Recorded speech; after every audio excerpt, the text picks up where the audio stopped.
Indeed, in 1888, even as the Ripper was gutting his prostitute victims and terrorizing London, two of the most prolific serial killers the world would ever see were already hard at work practicing their ghoulish trade in the United States. Only the country didn't know it.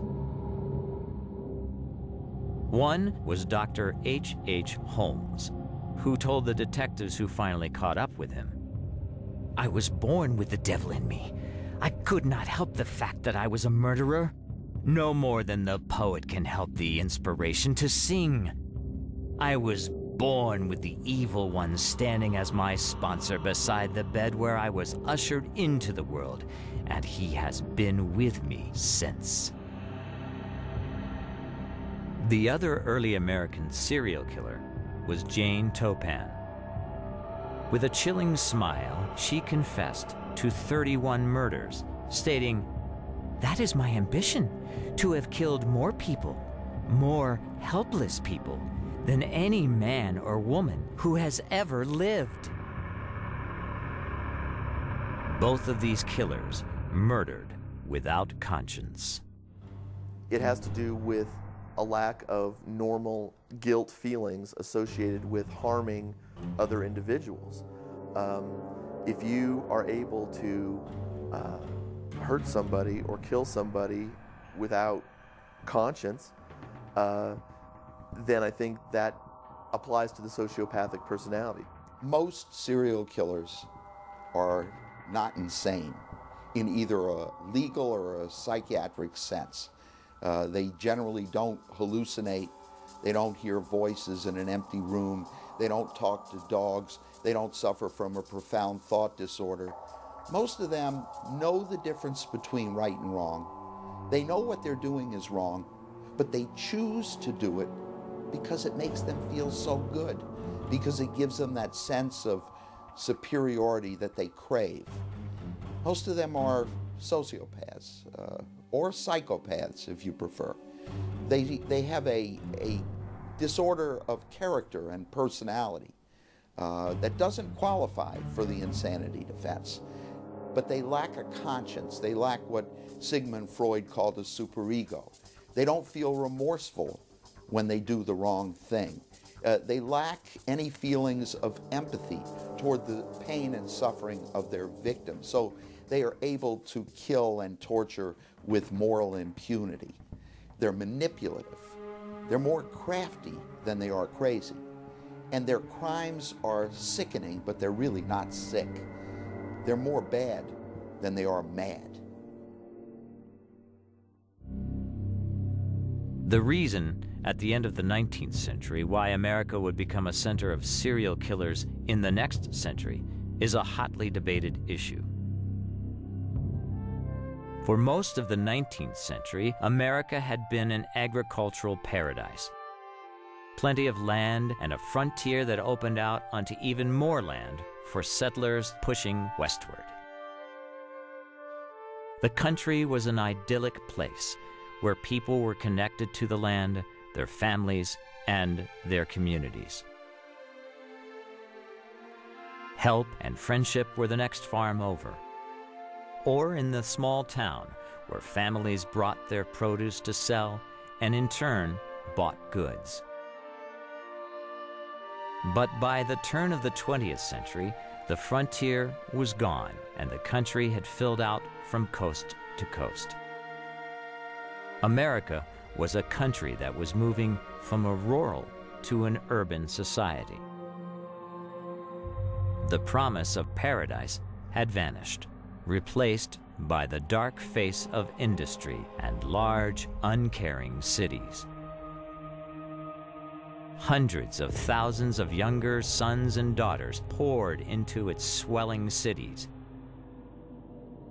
Here, they competed with the millions of European immigrants for work. More often than not, these newcomers to the city ended up in low-paying jobs, scraping by. I think the evolution of large urban complex societies can sometimes provide the incubator for murder, in the sense that we often know less about each other. There's more anonymity. And people who murder can sometimes go undetected because there isn't that kind of small town quality where everybody knows everyone else. There's more camouflage, there's more anonymity.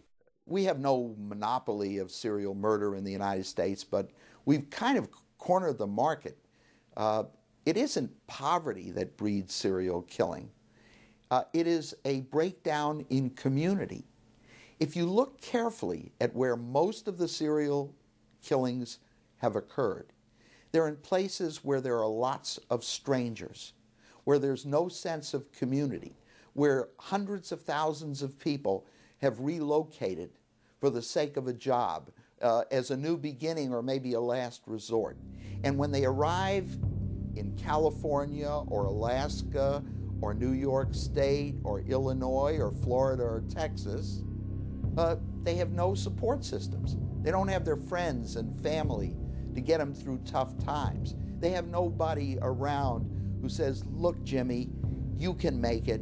We'll help you get another job. We'll encourage you. We'll support you. Wherever you find lots of strangers, you find lots of serial murder. While Jack the Ripper killed perhaps as many as 11 people, H.H. Holmes confessed to killing hundreds.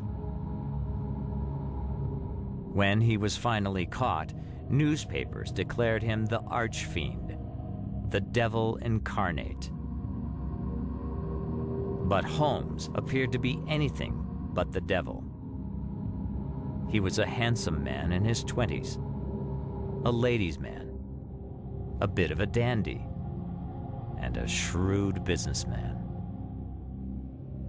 But he was also a compulsive con artist and the most efficient of all the serial killers, past and present, and the most enigmatic of all the serial killers.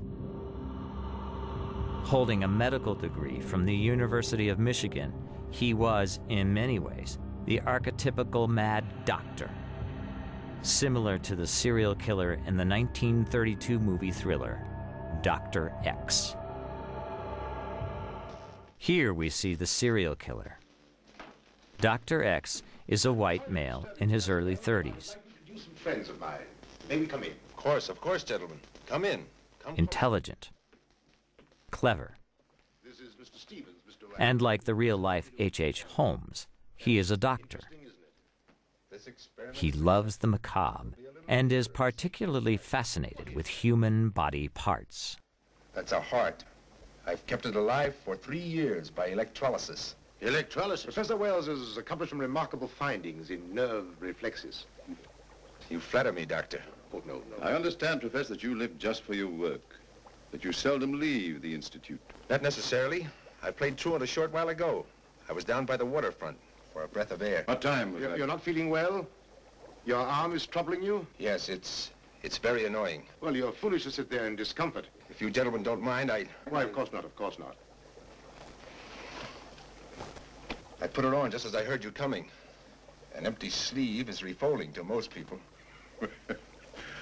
Well, I think we've taken up enough of Professor Wells' time. Oh, not at all, Mr. Stevens. Thank you, Professor. Well, gentlemen, shall we be going? No one could have predicted the bizarre and gruesome turn H.H. Holmes' life would take from his birth.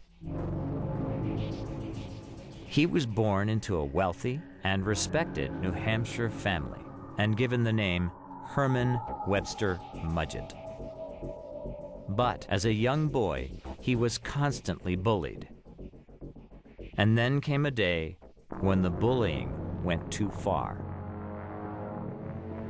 His taunters took him to a doctor's office. There, they put the lifeless, bony fingers of a human skeleton upon his face. Far from being horrified, Herman found the experience